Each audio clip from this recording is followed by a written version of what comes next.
بسم الله الرحمن الرحيم. ألف لام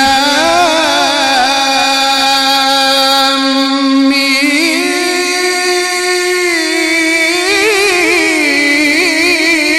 براء تلك آيات الكتاب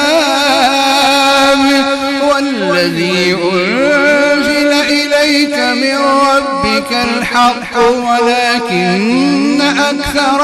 الناس لا يؤمنون. الله الذي رفع السماوات بغير عمد ترونها ثم استوى على العرش وسخر الشمس والقمر كل يجري لأجل مسمى يدبر الأمر يفصل الآيات لعلكم بلقاء ربكم توقنون. وهو الذي مد الأرض وجعل فيها رواسي وأنهارا ومن كل الثمرات جعل فيها زوجين اثنين يغشي الليل النهار إن في ذلك لآيات لقوم يتفكرون. وفي الأرض قطع متجاورات وجنات من أعناب وزرع ونخيل صنوان وغير صنوان. وفي الأرض قطع متجاورات وجنات من أعناب وزرع ونخيل صنوان وغير صنوان يسقى بماء واحد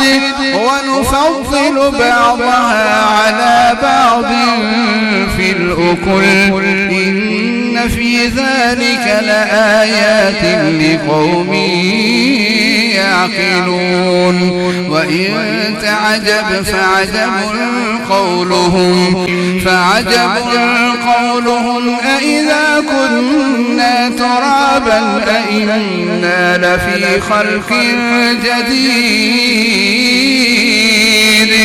أولئك الذين كفروا بربهم وأولئك الأغلال في أعناقهم وأولئك أصحاب النار هم فيها خالدون. ويستعجلونك بالسيئة قبل الحسنة وقد خلت من قبلهم المثلات وإن ربك لذو مغفرة للناس على ظلمهم وإن ربك لشديد العقاب. ويقول الذين كفروا لولا أنزل عليه آية من ربه إنما أنت منذر ولكل قوم هاد. الله يعلم ما تحمل كل أنثى وما تغيض الأرحام وما تزداد وكل شيء عنده بمقدار. عالم الغيب والشهادة الكبير المتعالي سواء منكم من أسر القول ومن جهر به ومن هو مستخف بالليل وسارب بالنهار. له معقبات من بين يديه ومن خلفه يحفظونه من أمر الله إن الله لا يغير ما بقوم حتى يغيروا ما بأنفسهم وإذا أراد الله بقوم سوءا فلا مرد له وما لهم من دونه من وال هو الذي يريكم البرق خوفا وطمعا وينشئ السحاب الثقال ويسبح الرعد بحمده والملائكة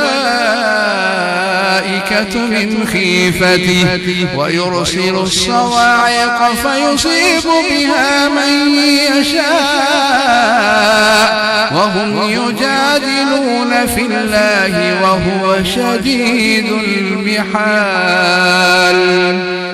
له دعوة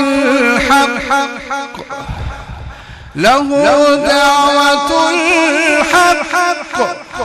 والذين يدعون من دونه لا يستجيبون له بشيء إلا كباسط كفيه إلى الماء ليبلغ فاه وما هو ببالغ وما دعاء الكافرين إلا في ضلال ولله يسجد من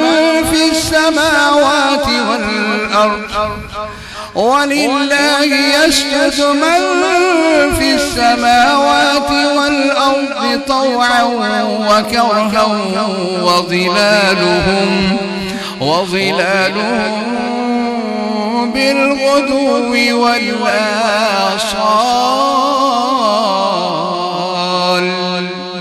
قل من رب السماوات والأرض قل الله قل أفاتخذتم من دونه أولياء لا يملكون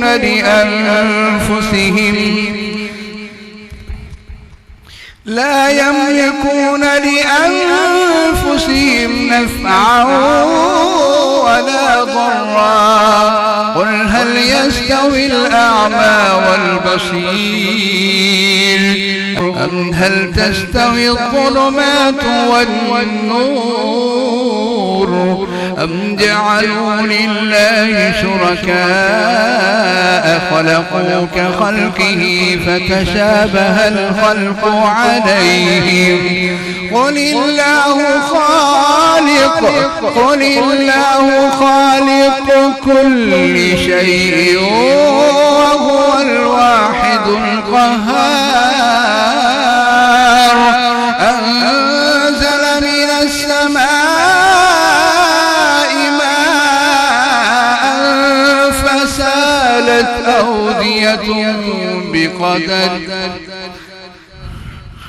أنزل من السماء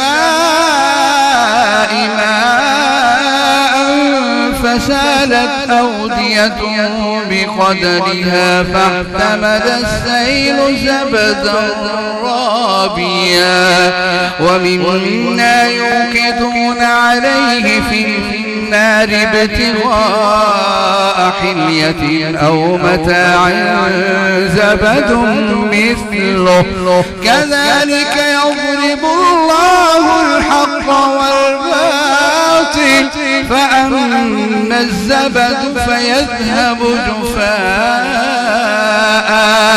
وأما ما ينفع الناس فيمكث في الأرض كذلك يضرب الله الأمثال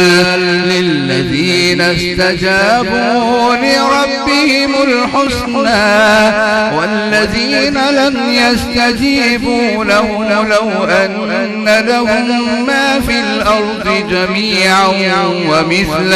ومثله معه لافتدوا به أولئك أولئك لهم سوء الحساب ومأواهم جهنم وبئس المهاد أفمن يعلم أنما أنزل إليك من ربك الحق كمن هو أعمى إنما يتذكر أولو الألباب الذين يوفون بعهد الله ولا ينقضون الميثاق والذين يصلون ما أمر الله به أن يوصل ويخشون ربهم ويخافون سوء الحساب والذين صبروا ابتغاء وجه ربهم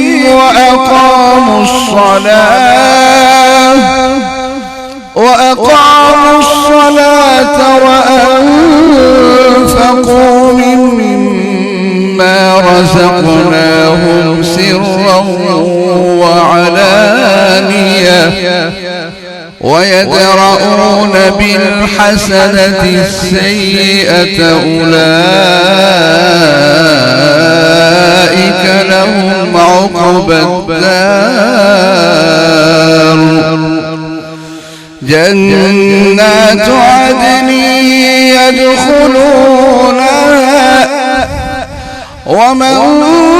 صلح من آبائهم وأزواجهم وذرياتهم والملائكة يدخلون عليهم من كل باب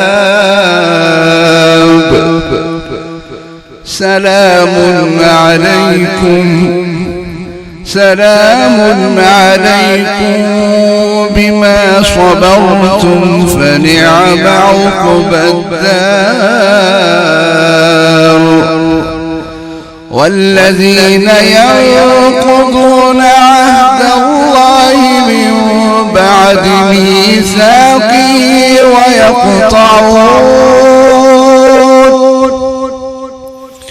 ويقطعون ما أمر الله به أن يوصل ويفسدون في الأرض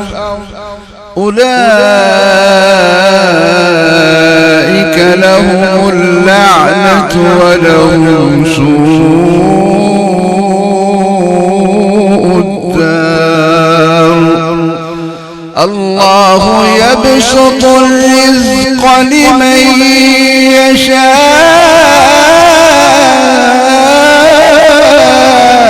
ويقدر وفرحوا بالحياة الدنيا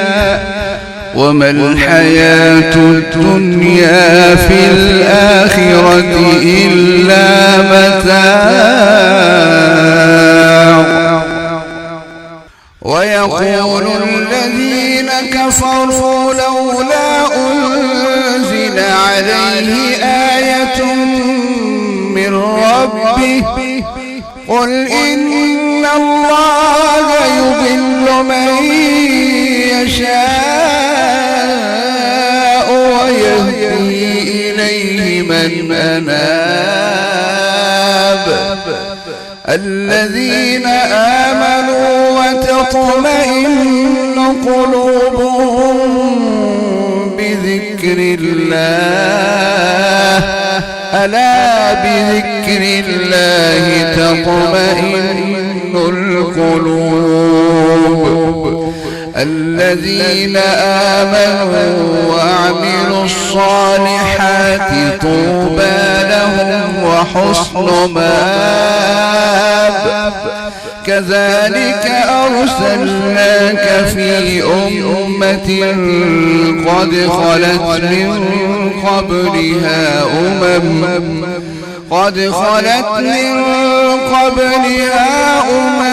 لتتلو عليهم الذي أوحينا إليك وهم يكفرون بالرحمن قل هو ربي لا إله إلا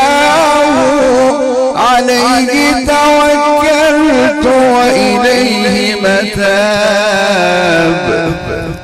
ولو أن قرآنا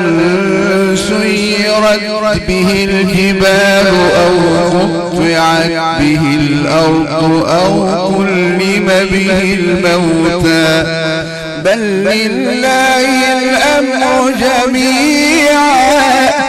أفلم ييأس الذين آمنوا أن لو يشاء الله لهدى الناس جميعا ولا يزال الذين كفروا تصيبهم بما صنعوا قارعة أو تحل قريبا من دارهم حتى يأتي وعد الله إن الله لا يخلف الميعاد ولقد استهزئ برسل من قبلك فأمليت للذين كفروا ثم أخذتهم فكيف كان عقاب أفمن هو قائم على كل نفس بما كسبت وجعلوا لله شركاء قل سموهم